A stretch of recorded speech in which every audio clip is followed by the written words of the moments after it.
তোমরা যারা কল্যাণ ইউনিভার্সিটির আন্ডারে বিভিন্ন কলেজগুলোতে ফিফথ সেমিস্টারের পরীক্ষা দেবে তোমাদের এবং যাদের দর্শনের ডিএসসি পেপারটি রয়েছে, তো তোমাদের দর্শনের ডিএসসির মোট দুটো টপিক রয়েছে।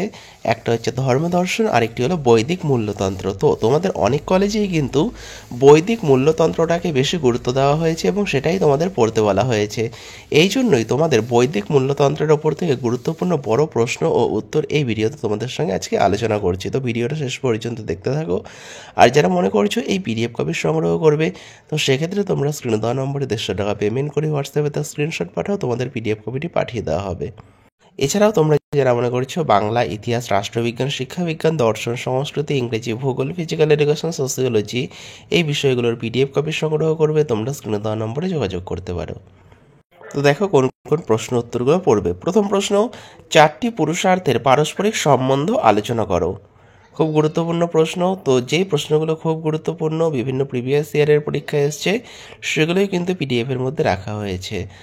তো দেখো এর পরবর্তী প্রশ্ন তোমরা কোনটা পড়বে।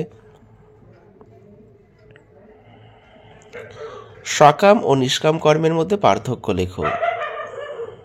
তো যারা মনে করছো পিডিএফ কপি ক্রয় করবে, তোমরা স্ক্রিনে দেওয়া নম্বরে পেমেন্ট করে হোয়াটসঅ্যাপ করো। আর যাদের পক্ষে পিডিএফ কপি ক্রয় করা সম্ভব নয়, তোমরা এগুলো খাতায় লিখে মুখস্থ করতে পারো বা স্ক্রিনশট নিয়ে মুখস্থ করতে পারো, তোমাদের যেটা সুবিধা হয় তোমরা সেটাই করো। আর যারা মনে করছো পিডিএফ কপি ক্রয় করে প্রিন্ট আউট করে পড়বে, তো সেক্ষেত্রে তোমরা স্ক্রিনে দেওয়া নম্বরে 150 টাকা পেমেন্ট করে এই নম্বরে হোয়াটসঅ্যাপ করো, তাহলে তোমাদের এই পিডিএফ কপিটি পাঠিয়ে দেওয়া হবে। পরবর্তী প্রশ্ন, স্বধর্ম ও পরধর্ম কী? স্বধর্ম ও পরধর্ম বলতে কী বোঝো? পরবর্তী প্রশ্ন, কর্মযোগীর বৈশিষ্ট্যগুলি লেখো। কর্মযোগীর লক্ষণ বা বৈশিষ্ট্যগুলি আলোচনা করো। পরবর্তী প্রশ্ন, মহর্ষি মনুর মত অনুসারে সাধারণ ধর্ম কাকে বলে? অথবা বলবে মহর্ষি মনুর মত অনুসারে সাধারণ ধর্ম আলোচনা করো। পরবর্তী প্রশ্ন, স্থিতপ্রজ্ঞ ব্যক্তির বৈশিষ্ট্যগুলি উল্লেখ করো, বা বলবে স্থিতপ্রজ্ঞ ব্যক্তির লক্ষণগুলি কী কী। পরবর্তী প্রশ্ন, ভারতীয় দর্শনে মোক্ষর ধারণা বা তাৎপর্য লেখো। মোক্ষ কি বা মোক্ষর ধারণা দাও, এর তাৎপর্য বা গুরুত্ব আলোচনা করো।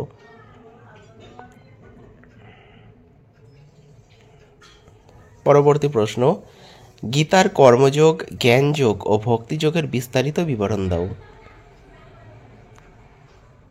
এই প্রশ্নটাও খুব গুরুত্বপূর্ণ, কারণ জ্ঞানযোগ, ভক্তিযোগ এগুলো কোনো না কোনোটা কিন্তু পরীক্ষায় প্রত্যেকবারই প্রায় আসে। এছাড়াও তোমরা ধর্মদর্শনের ওপর থেকেও কিন্তু নোটস তোমরা পেয়ে যাবে। পরবর্তী প্রশ্ন দেখো, কর্মযোগ। কর্মযোগ অংশটির সারমর্ম লেখো, বা কর্মযোগে কি বলা হয়েছে, কর্মযোগের মূল বক্তব্য আলোচনা করো। পরেরটা, গীতা অনুসারে নিষ্কাম কর্ম কি, এই তত্ত্ব কি গ্রহণযোগ্য? নিষ্কাম কর্মের ধারণা দাও। পরবর্তী প্রশ্ন, মোক্ষ অর্জনের পথ হিসাবে জ্ঞানযোগ ব্যাখ্যা করো, বা জ্ঞানযোগকে মোক্ষর পথ হিসাবে ব্যাখ্যা করো। পরেরটা, গীতা অনুসারে ভক্তিযোগ কি, সংক্ষেপে লেখো। পরেরটা, বিভিন্ন ধরনের আশ্রম ধর্মগুলি ব্যাখ্যা করো। পরবর্তী প্রশ্ন, ঋত কথাটির তাৎপর্য আলোচনা করো। ঋত কি, ঋত কথাটির তাৎপর্য আলোচনা করো। পরবর্তী প্রশ্ন, বেদ পৌরুষেয় না অপৌরুষেয় ব্যাখ্যা করো। বেদ পৌরুষেয় কিনা সে বিপক্ষে মত, সপক্ষে মত দুটোই তোমাদের আলোচনা করতে হবে। পরেরটা, বর্ণাশ্রম ধর্মগুলি কি কি লেখো।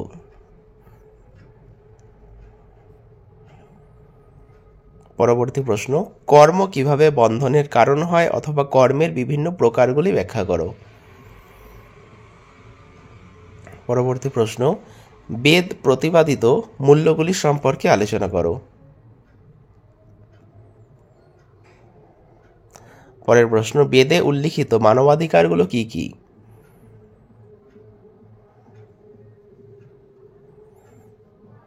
পরেরটা, ভারতীয় নীতিতত্ত্বে ধর্ম বলতে কি বোঝায়?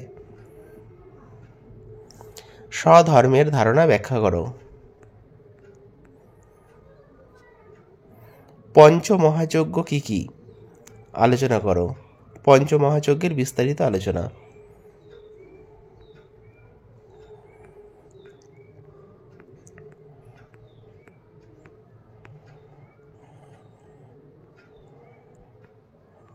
পরবর্তী প্রশ্ন, ত্রিগুণ কি ব্যাখ্যা করো, বা গীতা অনুসারে ত্রিগুণ ব্যাখ্যা করো।